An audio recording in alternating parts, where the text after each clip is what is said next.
Bonjour à tous.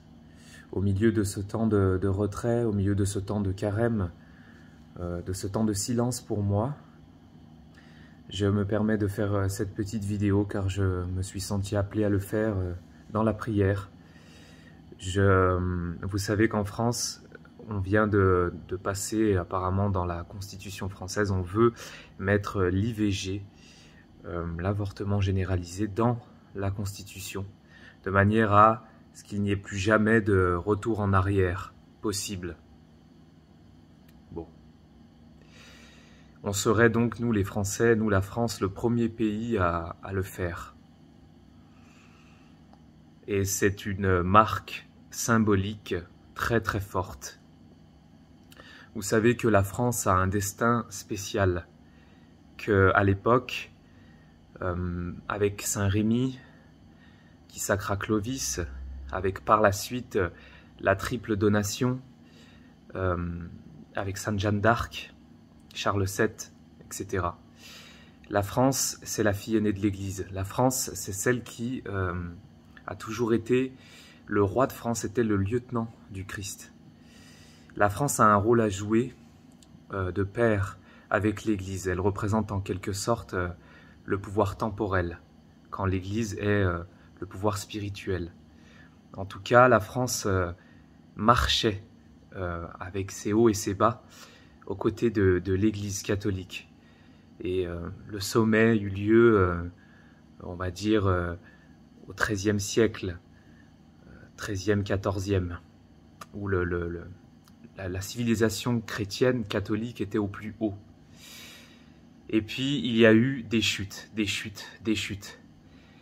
De plus en plus, les rois ont commencé à s'ouvrir à des pensées qui ne venaient pas de Dieu, des pensées du monde, l'esprit du monde, l'esprit de plusieurs groupes de lobbyistes, déjà à l'époque, qui, par haine du Christ, par haine de ce Dieu trinitaire, de l'incarnation, ont toujours eu beaucoup de pouvoir et beaucoup d'influence en France, en sous-marin.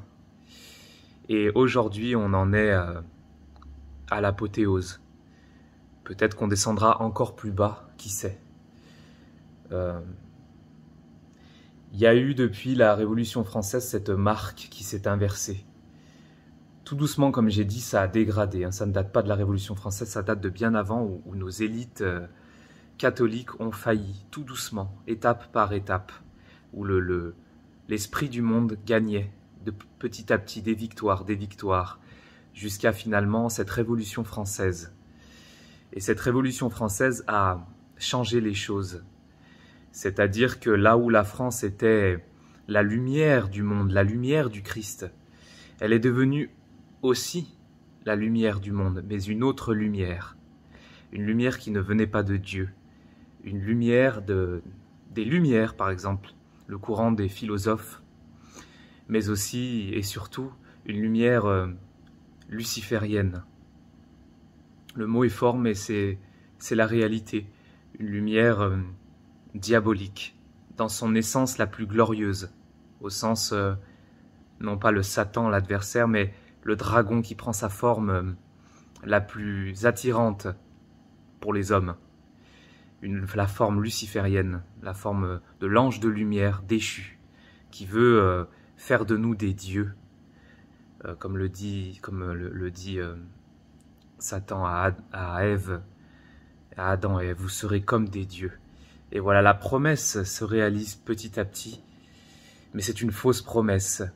La France est devenue lumière du monde, mais lumière luciférienne. Et avec l'IVG généralisée dans la Constitution, eh bien c'est une marque satanique dans notre pays, dans notre Constitution. C'est un symbole très fort. Il ne faut pas se leurrer. Après, il ne faut pas non plus oublier que ça fait très longtemps que la France utilise l'avortement, depuis très très longtemps maintenant. En soi, ça ne changera rien au niveau des chiffres, mais c'est le symbole qui est fort. Et nos élites soumis à l'esprit du monde, ainsi que le démon se gausse de ce genre de victoire. Il en est très heureux, puisque symboliquement c'est très fort. Ça ne doit pas, nous, chrétiens, nous appeler à la lâcheté ou au désespoir. Bien au contraire, le Seigneur nous l'a dit, vous êtes la lumière du monde, la vraie lumière, celle du Christ, le vrai porteur de lumière, pas le faux qui a usurpé ce titre. Le vrai porteur de lumière, la lumière de Dieu, c'est le Christ. Et nous, chrétiens, par notre baptême, nous sommes prêtres, prophètes et rois.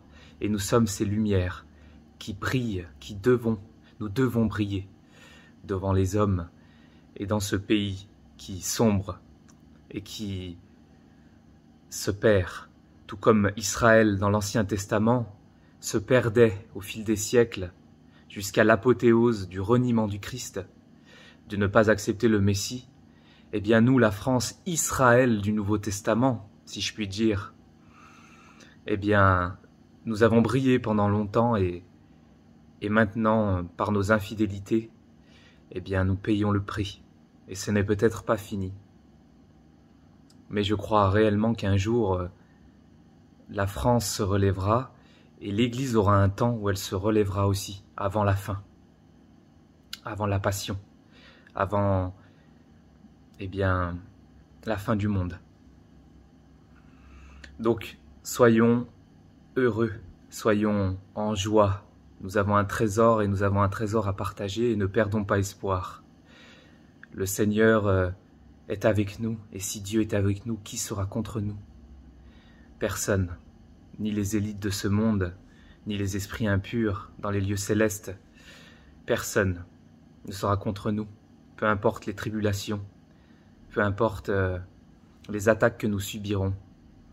S'il vous plaît, mes chers frères et sœurs, ne comptez pas toujours sur les évêques, les consacrés, les princes de l'Église. Ils se taisent. Ils sont comme nous, ils ont peur. Je ne leur jette pas la pierre. Je suis moi-même néant et péché, créature peureuse par moi-même. Mais si je laisse le Christ vivre en moi, eh bien, il me fortifie. Et je peux tout par lui en moi, pas par moi-même. Alors je vous appelle, très chers frères et sœurs, à prier avec moi pour la France, faire des chapelets, le rosaire, de la réparation, même pour ceux qui ne feront pas le chapelet ou le rosaire, de prier pour la France et de demander pardon à Dieu. Et comme les premiers chrétiens sous l'Empire romain qui étaient persécutés, certains sont restés jusqu'au bout parce que ils voulaient faire briller un peu de lumière au milieu de toutes les ténèbres. Là où on pensait que c'était la fin du monde, eh bien un jour, l'Empire romain s'est converti. Car Dieu peut tout, mais Dieu permet de très grandes épreuves. Alors à nous, à notre époque, de ne pas se défiler, d'oser parler, d'oser porter nos convictions. Et je vous le dis, si la France un jour revient, par la grâce de Dieu, à son baptême, eh bien, vous verrez le monde et l'Église catholique refleurir dans ce monde. Peut-être pas comme avant, peut-être différemment, mais il y aura un renouveau et un retour. Alors ne perdons pas espoir, ne nous cachons pas, disons la vérité. Malgré ce temps de carême, ce temps de retrait, eh bien, très chers frères et sœurs, n'ayons pas peur de porter nos convictions. Défendons la vie, défendons le Seigneur, défendons la France et prions pour la France. Et soyons fiers, très fiers d'être catholiques, chrétiens universels. Nous sommes les enfants bien-aimés du Père. Et tous les hommes sont appelés à le devenir. Alors courage, très chers frères et sœurs, prions pour la France, prions les uns pour les autres. Demandons pardon à notre Dieu pour tout cela. Même si ça paraît presque impossible, rien n'est impossible à Dieu. Alors courage. Bon carême à vous tous et à bientôt. Soyez bénis.